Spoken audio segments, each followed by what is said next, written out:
Saraiva, Eternit, vale a pena investir em empresas em recuperação judicial? Embora a maioria dos pedidos de recuperação judicial venha de micro e pequenas empresas, segundo dados da Serasa Experian, as grandes companhias com capital aberto não estão imunes a passar pelo processo. Oi, Eternit e Saraiva são os exemplos mais emblemáticos da Bolsa de Valores brasileira. Mas será que vale a pena se tornar acionista nessas empresas? Em 2021, o número de pedidos de recuperação judicial teve queda de 24,4% na base anual, alcançando o menor nível desde 2014, segundo a Serasa. E o indicador de falências e recuperação judicial, também divulgado pela Serasa, registrou mais quedas neste ano. Em maio, houve recuo de 37% em relação ao mesmo período do ano passado.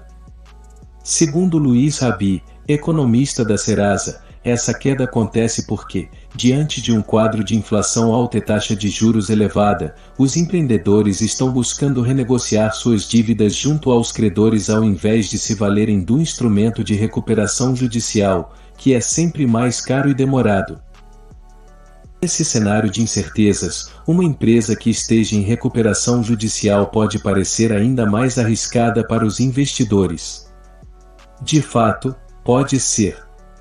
Por isso que o analista de ações, Arlindo Souza, alerta para a necessidade de estudar com responsabilidade o tamanho do portfólio que será dedicado a esse tipo de aplicação, mesmo para os investidores mais agressivos. Considera uma participação total de 3%, dentro de uma carteira de ações, já bem alta para empresas nessa situação, pondera Souza. Ele diz que, para valer a pena o investimento, a relação retorno-risco deve ser muito acima da média de mercado. Acredito que uma carteira bem diversificada pode gerar retornos satisfatórios nos médio e longo prazos, sem precisar correr riscos adicionais nos casos de recuperação judicial, acrescenta Souza. Em alguns momentos, contudo, essas ações podem se tornar oportunidades. Segundo o analista, nos cenários em que o mercado estiver bem precificado, com poucas opções de barganhas, esse tipo de investimento pode se tornar vantajoso, já que ações de empresas em recuperação judicial costumam estar mais baratas do que a de seus pares. Mesmo nesses casos, informação é a chave para se dar bem, de acordo com Pedro Mota, sócio da GIV Investments. Compreensão do tamanho da companhia, das atividades realmente lucrativas, o que pode ou deve ser vendido, são alguns exemplos de dados sobre as quais o investidor deve estar ciente.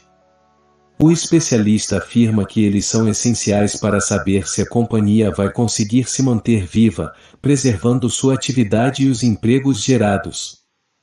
O investidor comum deveria estar atento a oportunidades envolvendo papéis de companhias abertas que estejam sob regime de recuperação judicial. No entanto, é preciso que o investidor tenha clareza sobre o nível de risco envolvido nesses papéis. Mais do que olhar os números da companhia, é preciso ter compreensão do processo de recuperação judicial e dos impactos que esse processo pode ter sobre os negócios da companhia, diz Mota. Risco baixo de falência. Quando uma empresa não tem caixa suficiente para pagar seus credores e continuar operacional, há duas opções: a decretação de falência ou a abertura de um processo de recuperação judicial ou extrajudicial.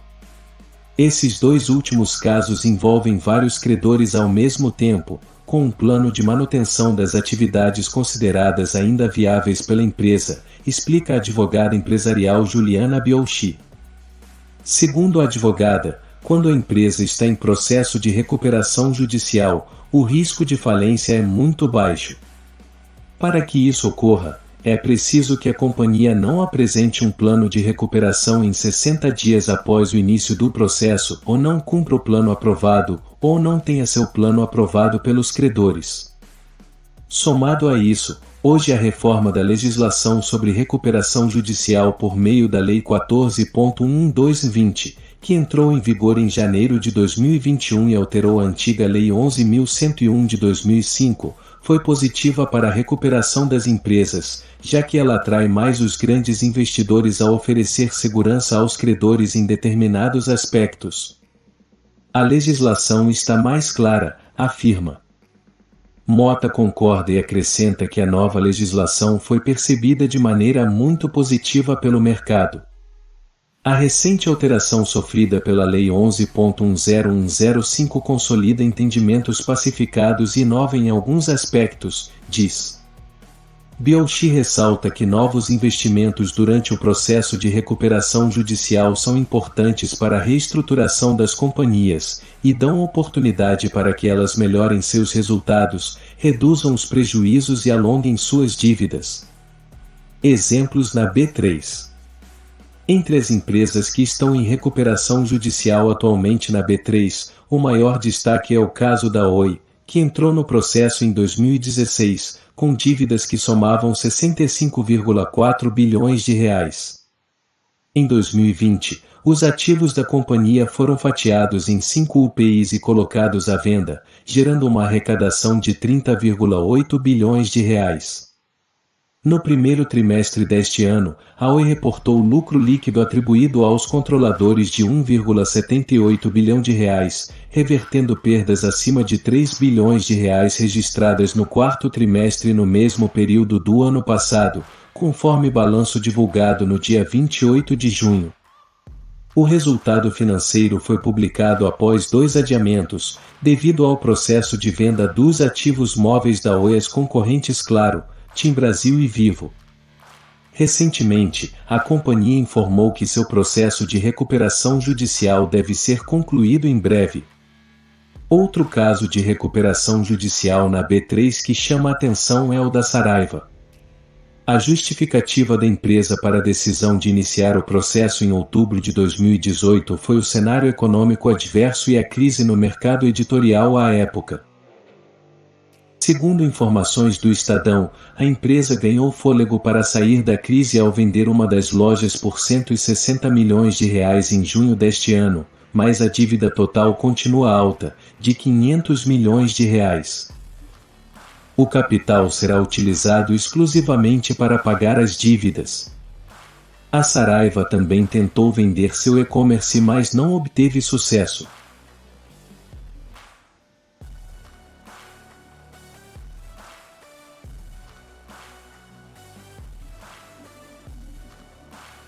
Acumulado até maio de 2022 registraram queda de 15% em relação ao mesmo período de 2021, resultado da redução do número de lojas, conforme o último relatório mensal de atividades da companhia. O lucro líquido reportado no primeiro trimestre deste ano foi de 18,7 milhões de reais. Com isso, a companhia conseguiu reverter o prejuízo líquido de igual valor, 18,7 milhões de reais, registrado no mesmo período do ano passado. Perto do mesmo horário, os papéis ordinários da companhia, SLED 3, recuavam 0,10%, a R$ 9,53, enquanto as preferenciais, SLED 4, caíam 2,40%, a R$ 3,66. O caso da Eternit, fabricante de telhas, também é relevante. Em 2017, depois que o Supremo Tribunal Federal proibiu o uso do amianto, principal matéria-prima utilizada pela companhia até então, a empresa enfrentou uma grave crise financeira e precisou se reestruturar com a recuperação judicial. Segundo o último relatório mensal de atividades da companhia, foi registrada receita líquida de 259,6 milhões de reais em março de 2022, com decréscimo de 3,9% quando comparado com o mesmo período do ano anterior. Em balanço do primeiro trimestre, a Eternit reportou 42,297 milhões de reais de lucro líquido, queda de 27,6% frente ao mesmo período de 2021.